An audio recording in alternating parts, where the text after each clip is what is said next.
Go. We are here today at Miss Monique Gordon's house in an attempt to do a repair and replace this shingle that is missing. Claim number is 148746-1, and the address is 104 Front Gate Court, Madison, Alabama. So I am going to be replacing this shingle, so I need to unseal these two shingles above it.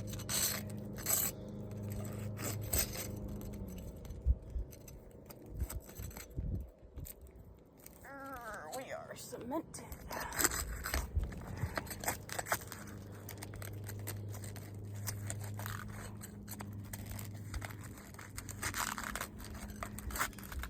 Alright, I'm hearing some major delamination.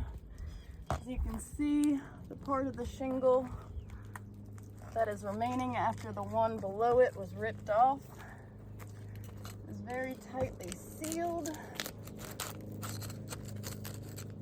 And it's delaminating as I try to separate these shingles.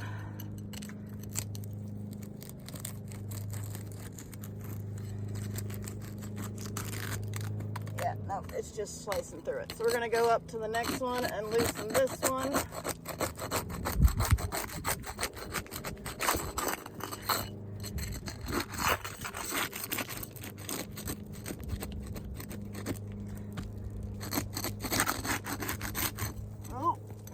That ripped again right there. You can see that.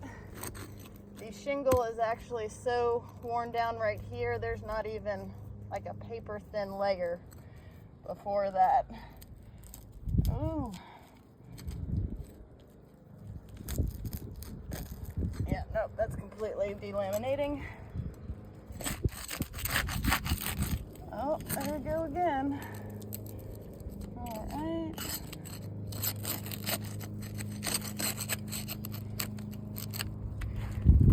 That's just not even gonna come apart. So this is where we have a major issue with this repair right off, especially in this one spot where the repairs were given. The top part, or sorry, the bottom part of the shingle that used to be right here is still currently attached to this bottom, and I'm not able to separate it from it because of the way it has torn behind here. Let me actually get a close-up on my phone of that, because we are going to try to proceed. Okay, now we have all the shingles unsealed. I'm going to take out these nails so we can try to continue this attempt. All right, should be that one holding that in. Also, being extra cautious not to lift the shingle more than a 45-degree angle. But notice as the shingle is lifted, it is creasing right here. And that crease on these teeth means that this will not seal properly again. Also, you can see some more delamination there.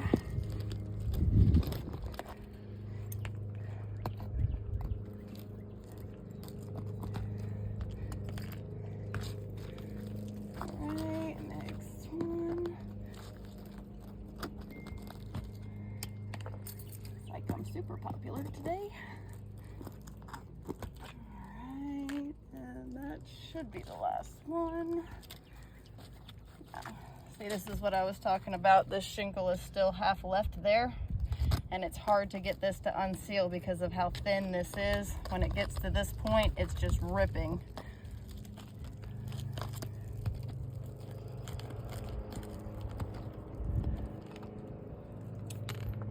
Alright.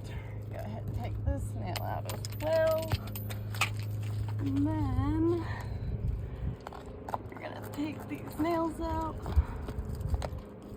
The shingle that is still stuck.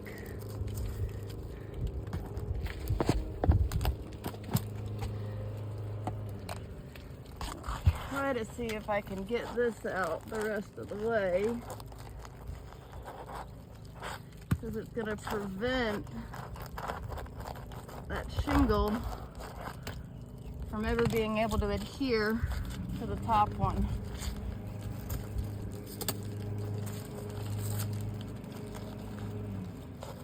Alright. It is literally not coming off there. Like, no way to get that off. Alright, let's see.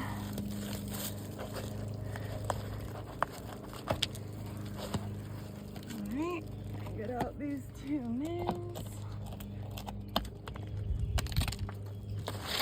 Ooh, and there we have it. All of that delamination from when that wind damage came and picked up that shingle. And all of that, complete utter chaos. This is still delaminated severely underneath this right here. But we shall proceed and continue. We are replacing it with a GAF shingle. So you can see by the Miami-Dade approved TU 4362. Now we're going to measure shingle end with the straight edge so we know it's the edge of the shingle to the other shingle end. And here is where we have a big difference. It's about a 2-inch difference. And that means we'd have to cut every shingle in the field, which does go against codes as well as manufacturer standards. And ultimately, the biggest issue with that is that it affects the shingle's performance, which is the main thing that this roofing system needs to ensure it's safe and stable. And as you can see, I'm overlapping by that much. There's a full 2 inches overlap there. Unless we shall proceed, we want to make sure this area is covered and not exposed to any inclement weather at all. So, I'm going to start over here because it seems to be slipping. Alright, again, not lifting the shingle above it more than a 45-degree angle, but I do need to get a clean strike on the nail.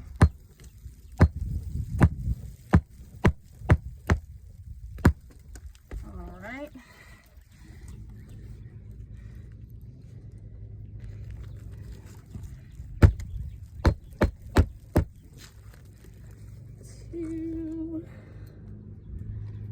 You can also see the exposure difference where we are about 1/4 of an inch off there.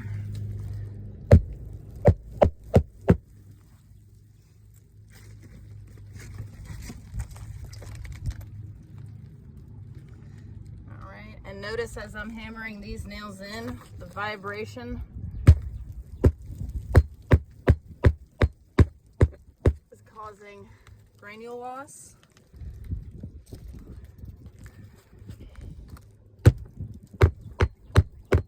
Right, now we go out the next row. Alright, yes, it's a little more difficult. My bad.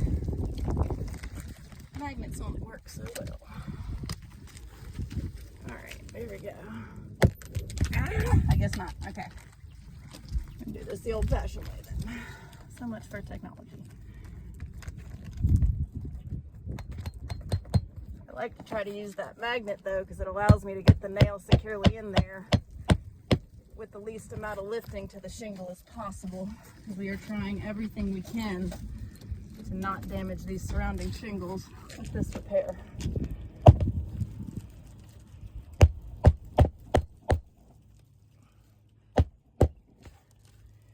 Alright, almost done here. We've got 3 more nails.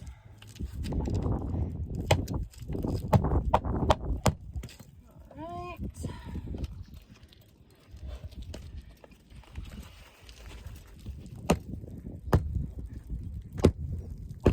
Ooh, so fiery. I'm still not able to get a clean strike on the nail head, but I'm trying not to lift it too much, especially since it's the edge.